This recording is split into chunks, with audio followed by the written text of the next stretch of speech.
What if the world around you was only half the truth?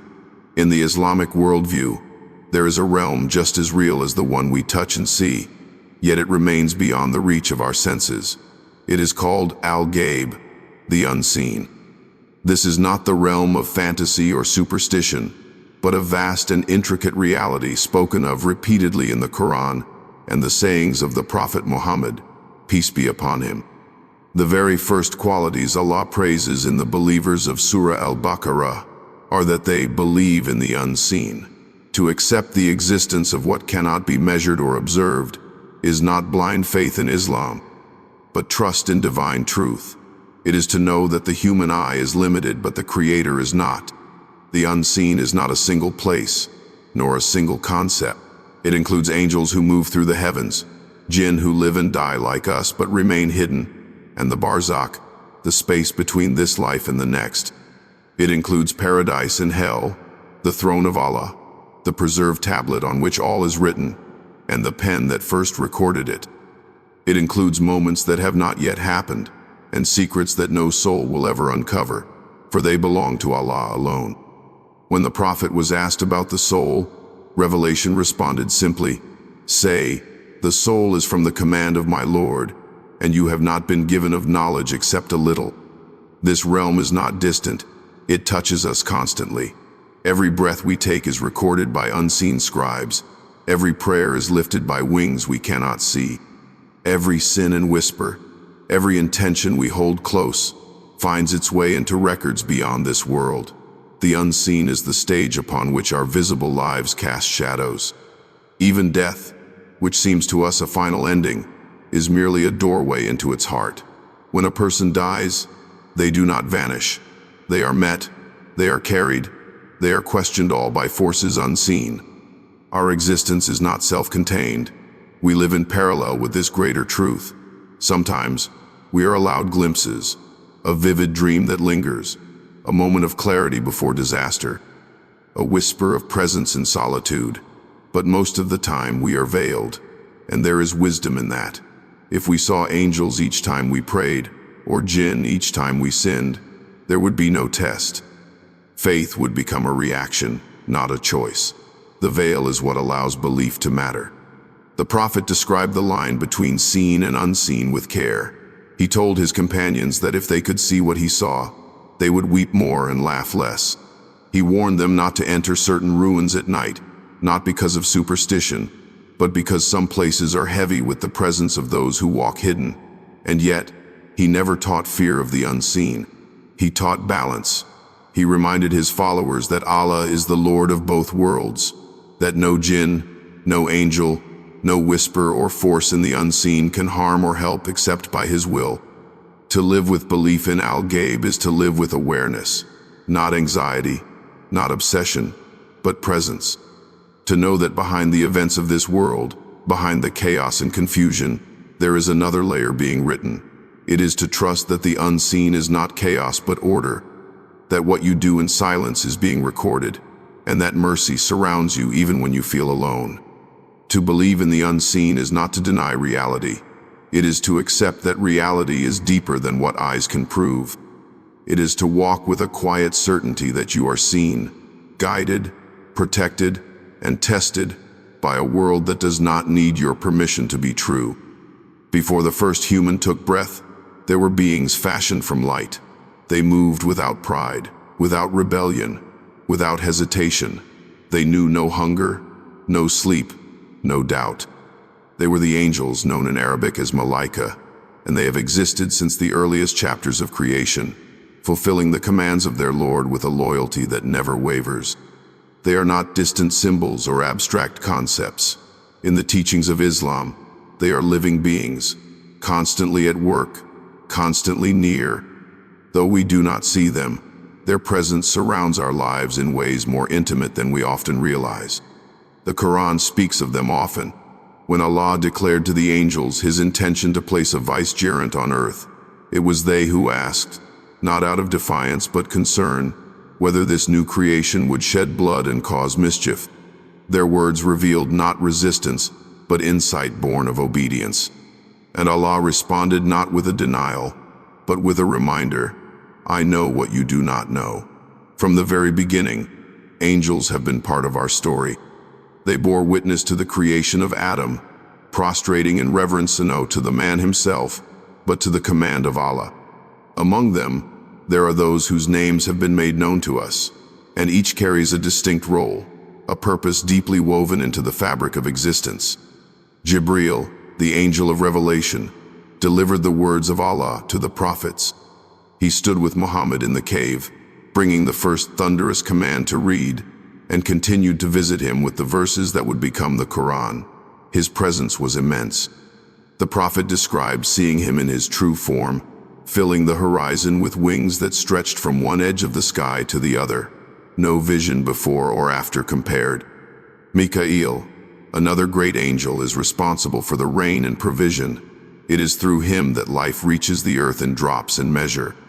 Israfil holds the trumpet and waits, poised for the command to blow. When he does, the world as we know it will shatter. The first sound will bring death to all living things, and the second will call the dead to rise. Malik is the keeper of hell, a figure of sternness and silence, while Ridwan watches over paradise with gentleness and welcome. These names are not part of myth but are affirmed in divine scripture, woven into the unseen world with meaning. But angels are not confined to these towering roles. There are those who remain with every human from the moment they are formed. At a certain point in the womb, an angel is sent to blow the soul into the fetus. That same angel writes 4 matters: their livelihood, their lifespan, their actions, and whether they will be among the fortunate or the wretched.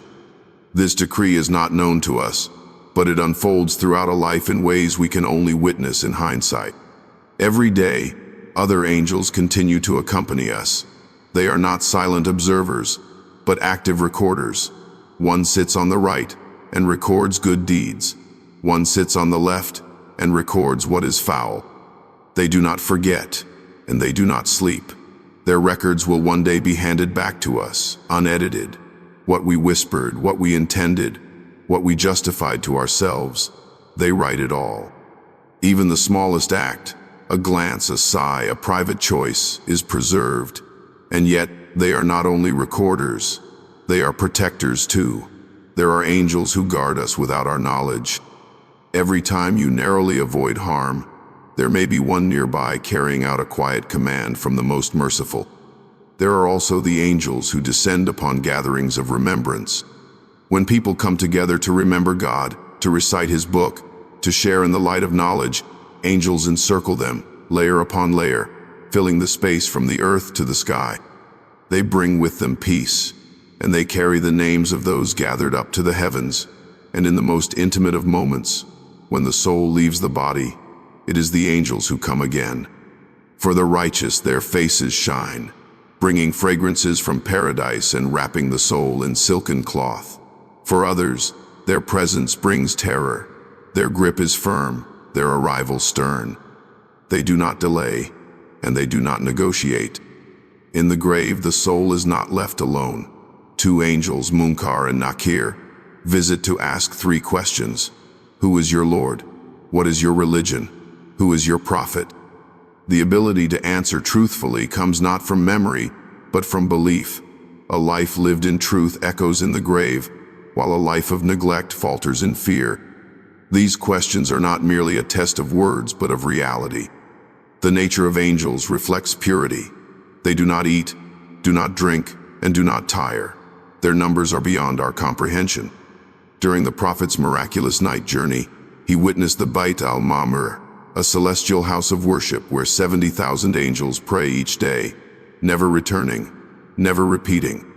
That means every day, a fresh 70,000 new angels arrive, and that number continues. Their ranks are endless. They descend on nights of power, surround the Kaaba, and line the skies awaiting their Lord's command. The Prophet taught his followers to honor their presence. He warned not to speak falsely, not to curse, and not to insult in their presence, for the angels are offended by what offends the people of faith. He also spoke of how the angels pray for those who make dua for others in secret, who sleep in a state of purity, who visit the sick, and who walk to the mosque. The angels love those who love righteousness, and they are absent from places of filth, deceit, and falsehood. To believe in angels is not to imagine wings and halos. It is to believe that justice is recorded, that mercy is dispatched, and that truth is guarded even when no one sees. It is to trust that no prayer goes unheard, that no tear is ignored, and that no injustice is lost. Their existence affirms the moral order behind the chaos. Every act we commit writes its trace in the unseen, not with ink and paper, but with light and certainty. In our solitude, we are not alone. In our joy, in our grief, in our fear, there are those created long before us who move in obedience to a Lord who never forgets. They neither distract nor speak over us, but they witness, they listen, and in the end, they will speak on our behalf or stand against us. The angels are not symbols of hope or fear. They are real. They are near, and they remind us that every step we take, every word we choose, echoes far beyond this world. Long before human footsteps marked the soil, there were beings who lived and moved across the unseen corners of the world. The Jinn were created from smokeless fire, a substance unknown to us, blazing and alive yet without the smoke and ash that earthly flames leave behind. Unlike the angels, who know only obedience, the Jinn were gifted with free will. They love, they rebel, they believe, they reject. They live lives parallel to ours, bound by the same Creator but following paths that often stray into places we fear to tread. The Qur'an speaks directly about them. An entire chapter bears their name. They are not myth, not superstition, but a reality acknowledged by revelation. Their presence is veiled, not because they are unreal, but because the veil itself is part of the test. They see us from places we cannot see them. They inhabit the deserts, the ruins, the shadows between light. They marry and have children.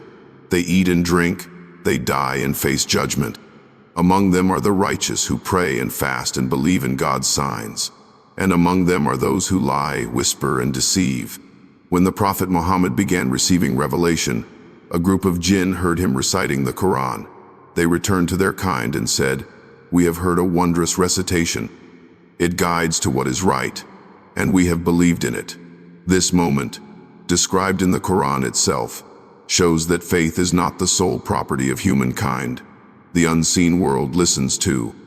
Some jinn accepted Islam, and they live quietly, out of sight, obeying their Lord as we strive to obey ours.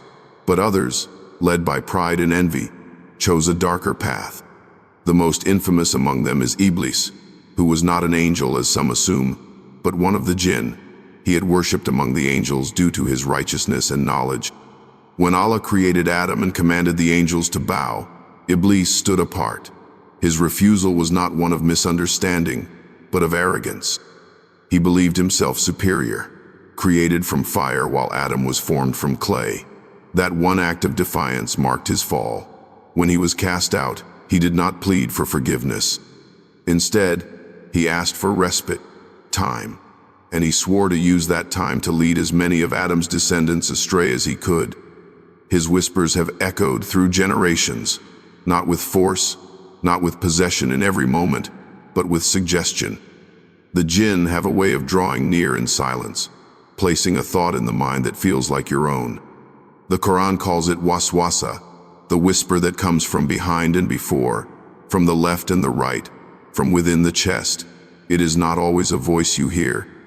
Sometimes it is a pull, an urge, a flicker of doubt, and in moments of weakness, the jinn exploit those cracks in the soul. But not all whispers are their doing. The human soul has its own desires, its own forgetfulness.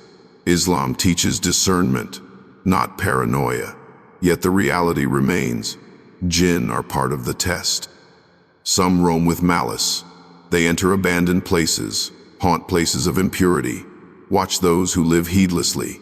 They feed on what is left uncovered, what is left unguarded.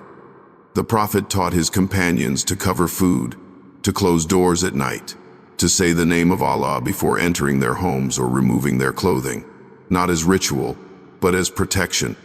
These words shield not from superstition but from real harm.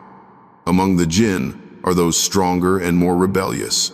The Qur'an mentions the Ifrit, a powerful class of Jinn, one of whom offered to bring the throne of the Queen of Sheba to Solomon in the blink of an eye. Another class is known as the Marid, known for their pride and strength. Some Jinn serve the cause of black magic, cooperating with humans who seek control and power through forbidden means. Seer or sorcery is real in Islamic tradition, but it always comes at a price. No pact with a Jinn comes without a cost. Often, it requires acts of disbelief, impurity, or sacrifice that sever a person's connection with Allah. There are those who claim to summon Jinn, to command them, to use them for healing or information. Islam warns clearly against such practices. While Jinn have abilities beyond ours, such as moving swiftly, changing form, or accessing places unseen, they do not possess ultimate knowledge. They do not know the future. They do not override divine decree, and trusting in them, calling on them, or fearing them more than fearing Allah is a form of ruin. The Prophet said that whoever goes to a soothsayer or a fortune teller and believes in what they say has disbelieved in what was revealed to Muhammad. The unseen is not to be manipulated. It is to be approached with caution, reverence, and protection. Possession is one of the more frightening aspects often associated with Jinn.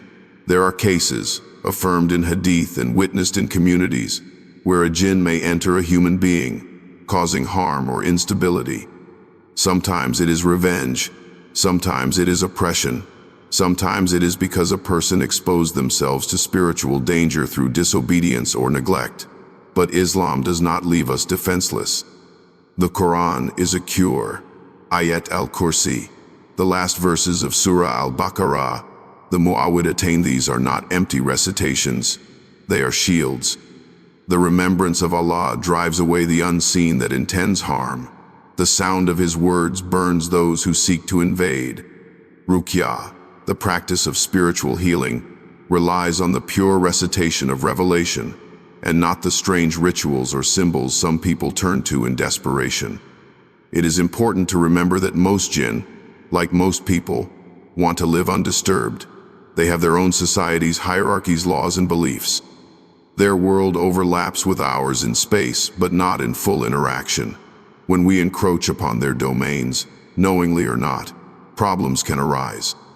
And when they encroach upon ours, the best response is not fear, but knowledge and submission to the one who created both worlds.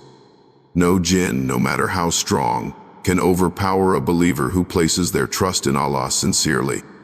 At times, a person may sense a presence, a heaviness, a sudden cold, or a dream that feels more than imagination. Islam does not encourage chasing these signs, nor does it ignore them. Balance is always key. A person grounded in prayer, dhikr, and obedience is not left alone in the unseen. The angels draw near. The Jinn, unless welcomed or invited, keep their distance.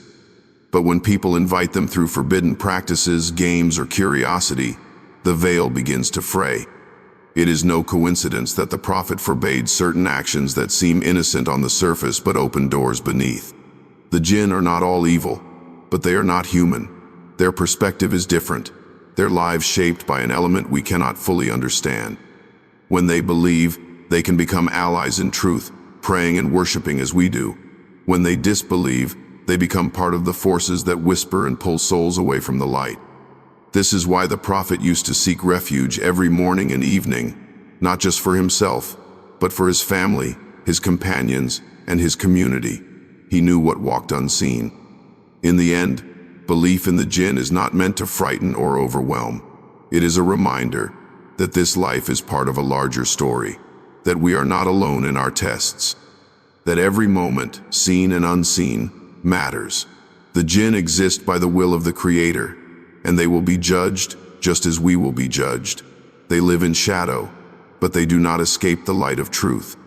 And so we walk forward, not afraid but aware, guarding our hearts, guarding our homes, and guarding our souls with the remembrance of the one who knows what is hidden and what is revealed. The soul is a mystery that escapes the grasp of science, and slips through the net of philosophy. It is the breath placed within us by the command of the Almighty, a breath that animates clay and gives meaning to flesh. When Allah fashioned Adam and breathed into him of his spirit, that moment marked the beginning of something deeper than mere life. The soul carries identity, purpose, consciousness, and the imprint of its origin, yet it is not ours to fully comprehend. When the Prophet Muhammad was asked about the soul, the answer revealed its sacred distance. It is from the command of your Lord, and you have been given only a little knowledge. Though the nature of the soul lies beyond our reach, its journey is described with vivid clarity in Islamic tradition. From the moment it is placed within the body in the womb, the soul is watched, recorded, and guided. It does not belong to this world, and when the body returns to the earth, the soul continues its path. Death is not the end but a crossing. The soul departs not into oblivion but into the next station of existence, a realm known as the Barzakh. Barzakh is the barrier between this world and the hereafter. It is not visible, yet every soul must pass into it. It begins at the moment of death. The Prophet described how the angel of death comes, accompanied by either angels of mercy or angels of punishment, depending on the state of the soul. For the believing soul, the angels appear with bright faces and comforting voices, bringing shrouds from paradise and sweet fragrance. They take the soul gently like a drop falling from a jug and carry it upward. On the way, the gates of heaven open for it, and it is welcomed by angels who call it by the best names it was known by in the world. It is taken as high as Allah allows, and then returned to the grave to await the next phase. For the disbelieving or rebellious soul, the experience is different. The angels who arrive are stern and dark-faced, bringing coarse cloth and a stench that repels. They do not draw the soul gently but wrench it from the body, dragging it upwards. The gates of heaven do not open, and the soul is cast back down. The grave does not become a place of rest, but of distress.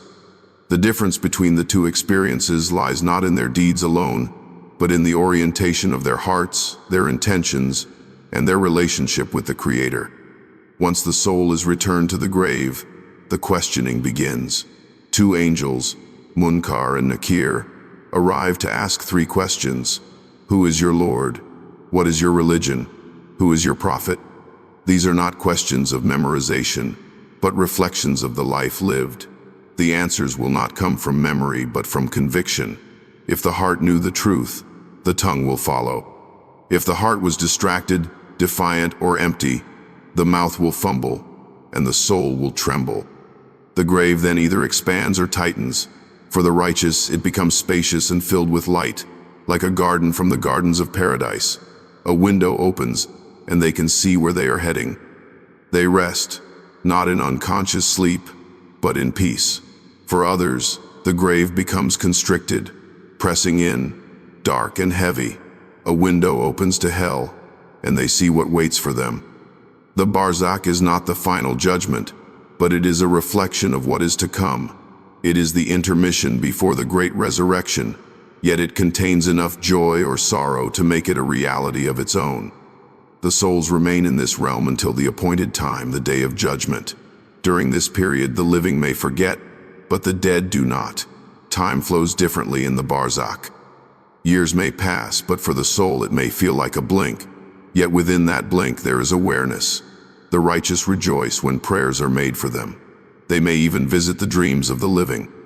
Their spirits may meet other souls, share news, or linger in places they loved.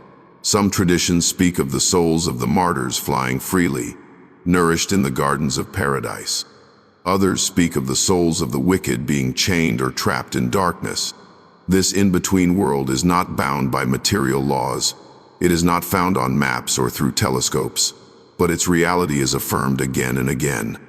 The Prophet would stand by the graves and greet its inhabitants, as one greets the living. He taught his followers to pray for those who had passed, to visit graves not in fear but in reflection. Death is the great equalizer, the silent teacher that reminds us of the soul's ultimate journey. What happens in the Barzakh depends not only on belief but on character.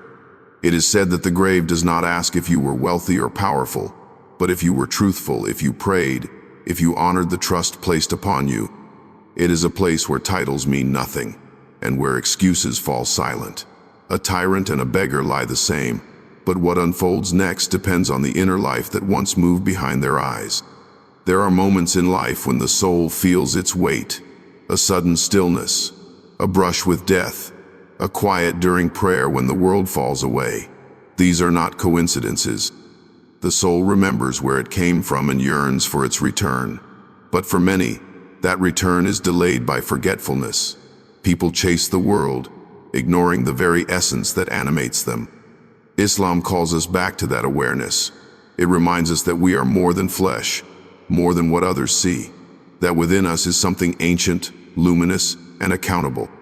The Barzakh is not meant to frighten, but to awaken. It teaches that death is not random, that every soul is cared for, carried, and placed exactly where it belongs. The journey of the soul is not one of isolation. From birth to death to resurrection, it is surrounded by angels, tested by whispers, and guided by revelation. It walks a path watched by the one who formed it and who will call it back. When we stand over a grave, we are not bidding farewell. We are witnessing a transition. The body rests in dust, but the soul continues. Our prayers reach them. Our sins can burden them. Our good deeds can lift them. The bond is not broken by death, only hidden from view. To understand the soul and the Barzakh is to understand that life is only the beginning. What lies beyond is not fiction or mystery, but a continuation of the truth that shaped us from the start. The soul belongs to Allah, and to Him is its return. What we prepare today determines how we are received tomorrow, and in that understanding, there is both hope and responsibility. There are places prepared beyond the veil of death, places not built by human hands, not shaped by time or gravity, but by the will of the Creator who knows the depths of every soul. These places are not allegories or poetic symbols. They are real, vivid, and waiting. The Qur'an and the sayings of the Prophet describe them in detail, not to merely inform but to stir something in the heart, to awaken longing or caution, depending on the path one chooses. Heaven, called Jannah, is a promise of eternal peace and reward. Hell, known as Jahannam, is a warning of torment and regret. Together they complete the journey that begins with birth and ends with the final judgment. Jannah is a place unlike any joy experienced on earth. It is not just a garden of beauty, but a realm of complete contentment. The Quran describes it with flowing rivers, towering trees, silk garments, and golden cups. But these are only the beginning. The Prophet said that within it are things no eye has seen, no ear has heard, and no heart has imagined. The pleasures of Jannah are not dulled by repetition or burdened by guilt. There is no fatigue, no sadness, no envy, no pain. Those who enter it are made whole. Their bodies are perfected. Their hearts are clean. They live without fear that the joy will end, because it never does. The people of paradise are greeted by angels who say, "Peace be upon you for the patience you practiced." They are not strangers to hardship. Many of them bore great tests in the world. Illness, poverty, grief, loneliness. But they bore it with faith, and now they are home. They recline on thrones, walk among gardens, eat from fruits that taste new each time, and hear the sounds of joy echoing across eternity. The Prophet described them as shining with light, their laughter never hollow, their gatherings never tiring. They are reunited with those they love, and if one family member is higher in rank, Allah may raise the others to join them. At the heart of paradise is not just luxury, but nearness to the one who made it. The greatest reward in Jannah is not a mansion or a tree or a stream. It is the pleasure of Allah. When He declares His contentment, there is no sorrow left. And when He lifts the veil and allows the people of paradise to see Him, even if only for a moment, that sight surpasses all the other joys. The soul was created to know its Lord, and in Jannah, that knowing becomes real. But not all souls travel the same path.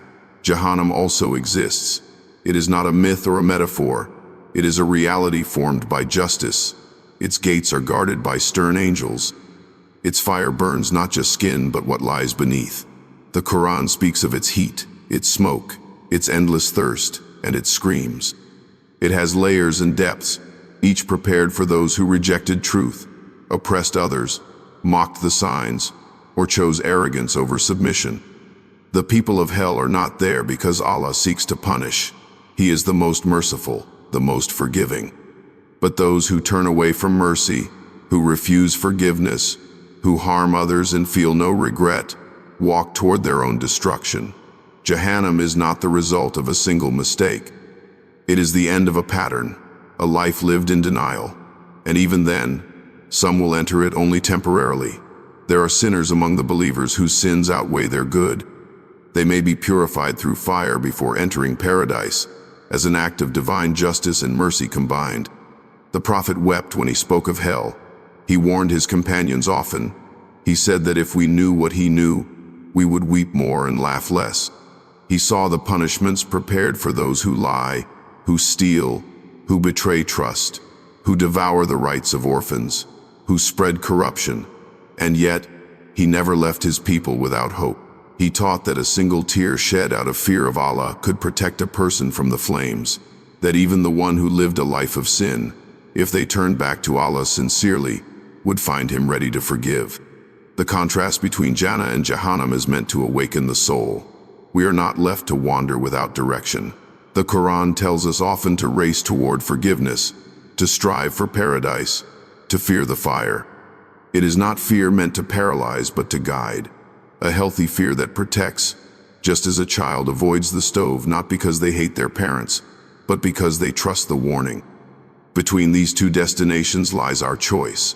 Every action, every intention tilts the scale. The scales will be real on the day of judgment. Deeds will be weighed. Books will be opened. Hands and feet will testify. And there will be people who are surprised to find kindnesses they forgot being counted for them, or sins they dismissed being laid bare. Allah does not wrong anyone. He repays each soul exactly what it earned, and then multiplies the good out of mercy. There will be people who walk straight into paradise without reckoning. 70,000 of them, as the Prophet said. They trust in Allah completely, rely on Him without superstition or complaint. There will be others who crawl, who are pulled out of hell by the prayers of loved ones or the mercy of Allah alone. And there will be those who never leave, whose lives were filled with cruelty, denial, and rebellion until the end. Even hell, in its terror, is a form of truth. It is the place where injustice finds its answer, where oppressors are no longer powerful, where the scales of wrong are finally balanced. Yet the door of repentance is never closed while breath remains. The Prophet said that Allah stretches His hand out by night to forgive the sinner of the day, and stretches it out by day to forgive the sinner of the night. Until the sun rises from the west, the door stays open. Once the soul departs the body, the record is sealed. What we bring into the grave, we carry into the hereafter. To live with the knowledge of Jannah and Jahannam is to live with purpose. It is to know that your efforts are seen, that your pain is not wasted, that your mistakes can be erased, that you are moving toward a place, one way or another.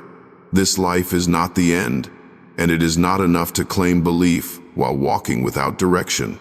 Faith must be followed by striving, and striving must be fueled by hope. Jannah waits with gates open wide for those who seek it. Jahannam waits not with eagerness but with truth. Both are real, both are eternal, and both remind us that this life is not all there is. Behind every choice stands a consequence. Behind every breath stands the promise of what comes next. The wise are those who plant for the next life while walking through this one, who speak with care, act with intention, and never forget that the soul was made for something more.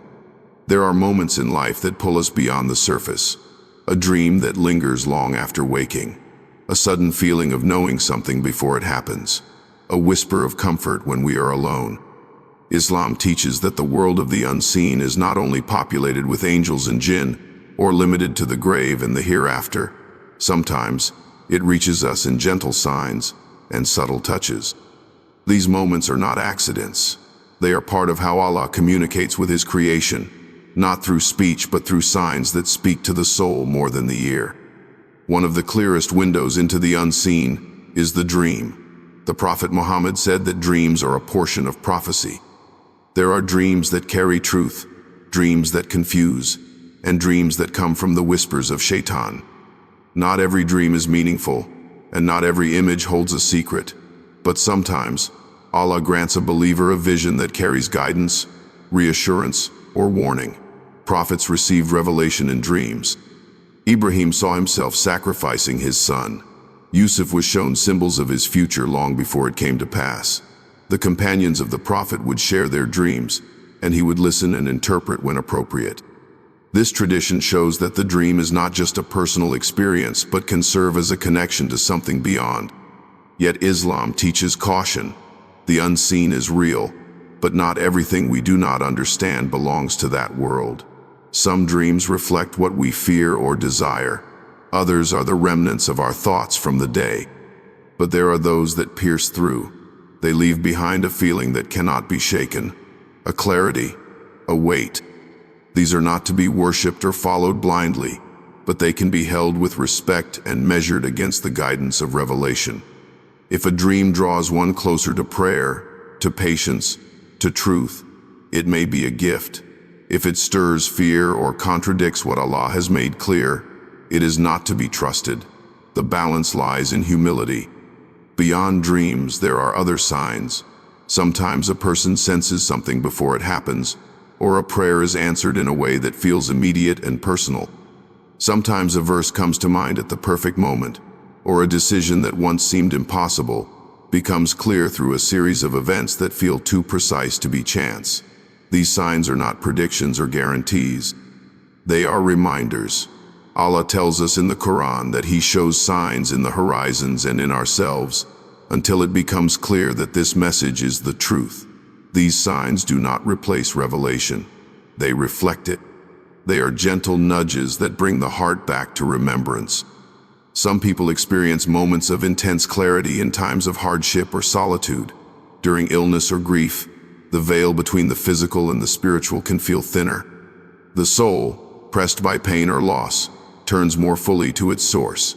In those moments, a believer may feel connected to something larger, something eternal. This is not imagination. It is the fitra, the natural state of the soul, responding to the call of its creator.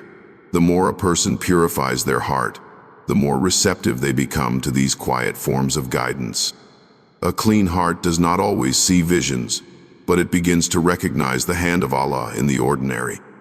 There are also moments of protection that come without explanation, a delay that keeps someone from harm, a change in direction that leads to something better, a sense of unease that warns against a dangerous choice. These too are signs. The Prophet taught that when a believer relies on Allah with true trust, they are given a kind of inner compass. This is not superstition. It is tawakkul, a trust that allows Allah to guide even the smallest decisions. That guidance may come through people, through changes in circumstance, or through a subtle shift in the heart. Islam also acknowledges the possibility of karamat, or miraculous occurrences granted to the righteous.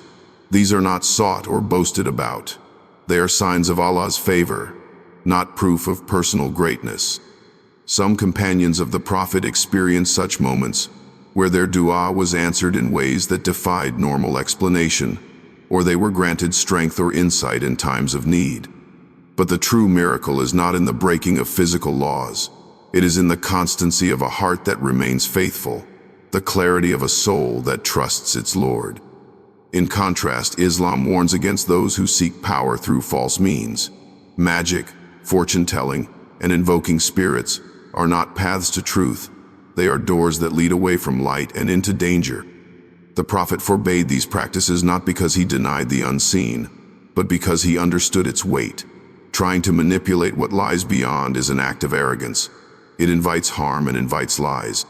True connection with the unseen comes not through control, but through submission. Even the most private moments of reflection can carry this connection. A person sits alone before dawn, speaking to their Lord in whispers. No vision appears, no voice responds. But the heart softens, and the tears come, and something within feels answered. This too is a sign. Not every connection is loud. Sometimes the strongest ones are silent. In the quiet between words, the soul feels seen. That is the language of the unseen. These connections are not reserved for scholars or saints. They are available to anyone who turns their heart sincerely to Allah, a child who prays with love, a sinner who repents with shame, a believer who walks through the world looking for the signs of mercy. The unseen does not favor status, it favors sincerity. In a world that pulls our eyes to the material, to the immediate and the measurable, Islam reminds us that reality is not confined to what we can touch. The unseen is not somewhere else. It is all around. It is above, beneath, and within. Through dreams, through moments, through whispers of truth, it reaches for us. And when we respond with remembrance, with humility, and with hope, we begin to see not with sight, but with insight, not with certainty of form, but with trust in the one who sees all things. The unseen world carries beauty and danger. Within it are the angels who watch and guard, and the Jinn who whisper and deceive. There is mercy moving quietly across the earth, and there are forces that look for weakness, for carelessness, for invitation. Islam does not teach fear of the unseen. It teaches preparation. The Prophet Muhammad did not live in constant anxiety about jinn or magic, but he never ignored their reality. He taught his companions how to protect themselves, not through talismans or hidden rituals, but through words and actions rooted in divine truth. The protection begins not with objects, but with remembrance. Every morning and evening, the Prophet would say words that formed a shield around his day and night. These were not long incantations or hidden phrases. They were simple but powerful. Seeking refuge in Allah from what He created, reciting verses that carry divine weight, turning the heart back to the source of all safety. Surah Al-Falaq and Surah An-Nas, often called the Mu'awwidhatayn, were revealed for this purpose. They speak directly to the fears that rise when the sun sets, to the harm that comes in envy, in darkness, in whispers that creep. He would recite them 3 times in the morning and 3 times in the evening, blowing gently into his palms and wiping them over his body. This was not a superstition. It was a habit of the Prophet, taught with clarity and consistency. One of the strongest verses for protection is Ayat al-Kursi, found in Surah al-Baqarah. It speaks of Allah's throne, His knowledge, His power, His eternal watchfulness. The Prophet said that whoever recites it after every prayer is under divine protection until the next. When it is read at night before sleep, no devil can come near until morning. These promises are not poetic exaggerations. They are guarantees from the one who never fails to keep his word. When a person makes these verses part of their daily rhythm, they are not just reading. They are building a wall around the soul. The morning and evening adhkar are more than just collections of dua. They are a fortress. In them are words seeking protection from worry, fatigue, illness, and harm. In them is the acknowledgement that we are not in control, and that safety does not come from locks or cameras, but from the one who sees what no eye can. Reciting these words with presence is like lighting a flame in the dark. It does not make the darkness disappear, but it surrounds you with warmth and clarity. The Prophet also taught specific habits for vulnerable times. Before entering the bathroom, he would say a short prayer seeking protection from the male and female jinn. Before putting on clothes, he would mention the name of Allah. Before eating, before leaving the house, before sleeping, he would begin with remembrance. These small actions are like drawing lines in the sand. They tell the unseen that this soul is not alone, that this body is guarded, that this home belongs to someone who remembers. Neglect, on the other hand, leaves the door open. When a person forgets to mention Allah, especially in dark or abandoned places, they become exposed. The jinn are not all evil, but some among them seek places where humans forget, places filled with filth, with shouting, with heedlessness. This is why the Prophet discouraged entering ruins at night, and why he warned against whistling or clapping without purpose. It is not that these acts are sinful, but they disturb what cannot be seen, and invite attention that may not be welcome. Magic is another part of the unseen that carries real danger. Seer is not a trick or illusion. It can affect hearts, marriages, health, and minds. It is not done through sleight of hand, but through cooperation with devils.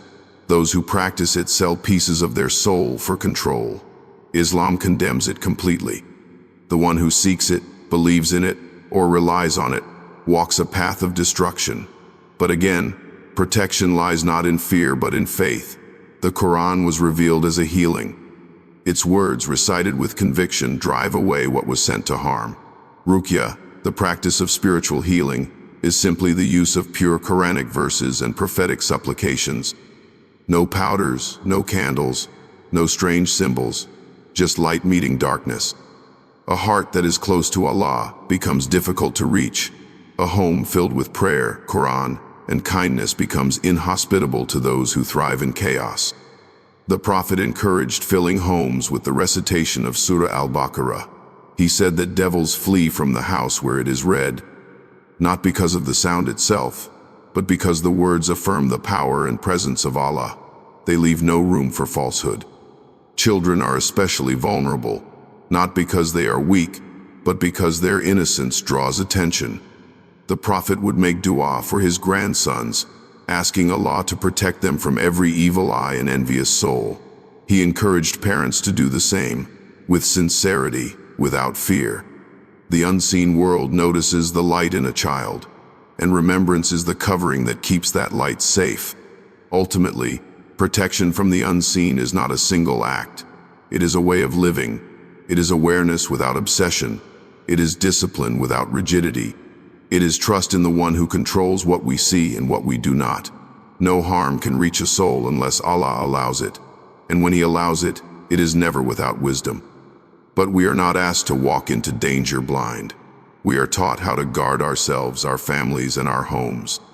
Through the Quran, through prayer, through remembering the names of Allah, through the habits of a prophet who walked with angels and warned against shadows. To live with protection from the unseen is not to fear what lies beyond. It is to stand firm, knowing that whatever comes, you are not alone. You are watched, loved, and shielded by the one who holds the unseen and the seen in his perfect grasp. There is a line a believer walks every day. On one side is fear, the awareness that the unseen holds tests, consequences, and forces beyond our grasp.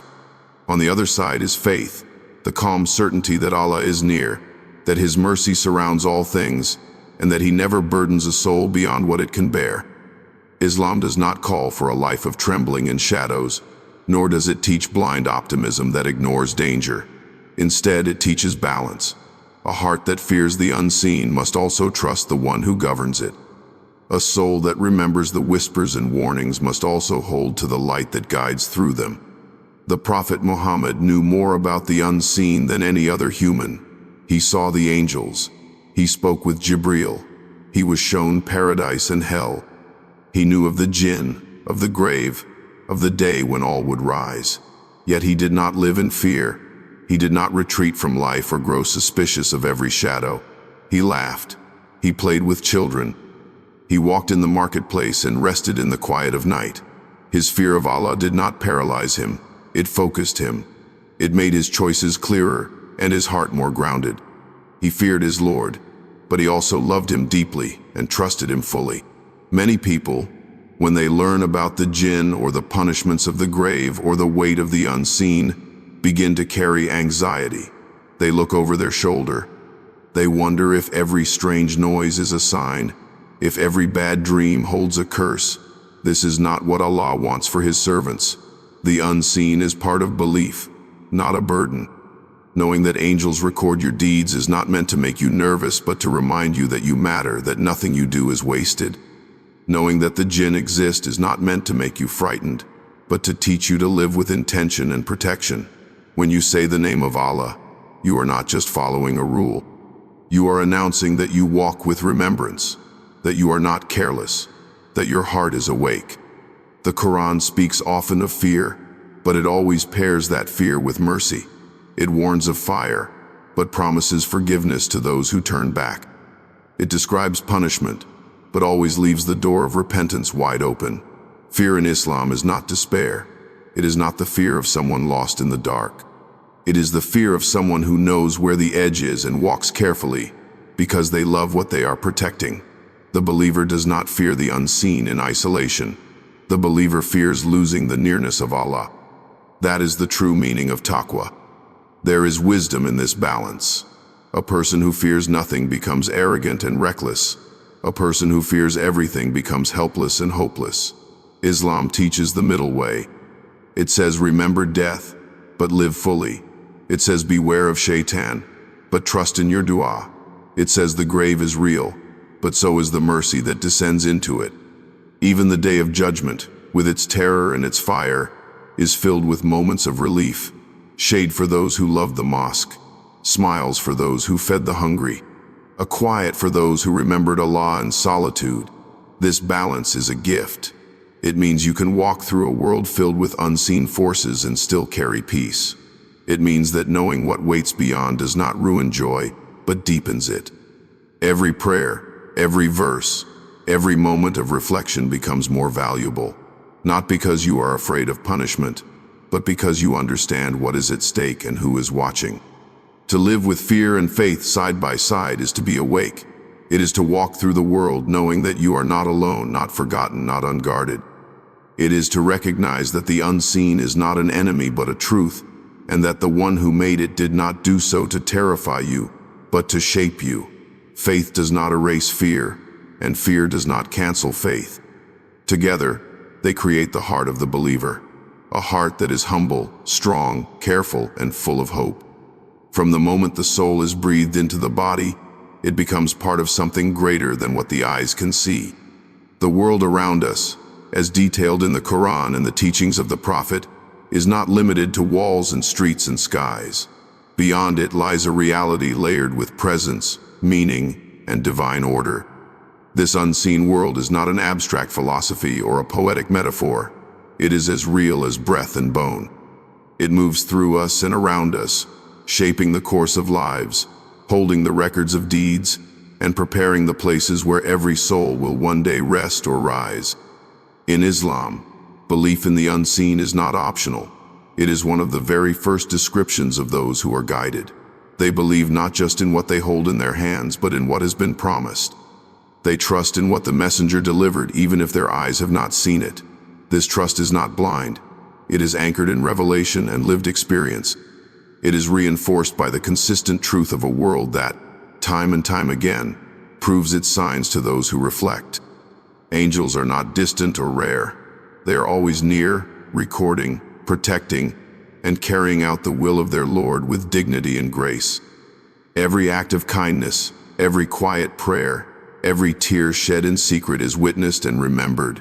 Jinn, with their free will and hidden forms, test the boundaries of our awareness. Some choose faith, others serve corruption, but none of them move outside the permission of Allah. They whisper, they deceive, they cause fear, but they do not control. And when the name of Allah is spoken with conviction, their power fades. The soul, crafted from the command of the divine, carries us through this life but is never confined to it. It enters with intention, lives with purpose, and departs with consequence. Its journey through the barzakh, the space between death and resurrection, continues with clarity. The grave is not silence. It is a waiting room with meaning. For some, it opens to light and peace. For others, it becomes tight and dark. What comes next is determined not by wealth or appearance, but by belief, sincerity, and action. Jannah and Jahannam are not ideas born from fear or fantasy. They are destinations shaped by justice. Paradise is beauty that never fades, peace that never ends, love without loss. Hell is regret magnified, truth laid bare, and justice fulfilled. Yet even within these truths, mercy never departs. The doors of forgiveness are open as long as the soul remains in the body. A single step toward repentance can carry a person far, and those who strive, even if they stumble, are never overlooked. Throughout all this, Islam does not command fear alone. It commands knowledge, remembrance, and balance. It teaches that protection lies in truth, that strength comes from trust, that the heart, when tied to its creator, can walk through any storm. The unseen is not something to chase with curiosity or deny with arrogance. It is something to live with, to acknowledge, to prepare for. In the end, belief in the unseen is belief in the full story. It is to accept that this world is not the whole of reality, that behind every act is a witness, that behind every hardship is a purpose, that life is a bridge, not a destination, and across that bridge waits what the eye cannot yet see, but the heart already knows. Every verse, every warning, every promise points toward that world. You may not see the angels who stand at your side. You may not hear the soul's journey after death. You may not know what is being written about you now, but it is all there. And Islam does not leave you lost in the dark. It gives you the map, the light, and the prayer. And with that, the unseen becomes less distant. It becomes part of you. A truth that follows every step. A promise waiting just beyond the veil.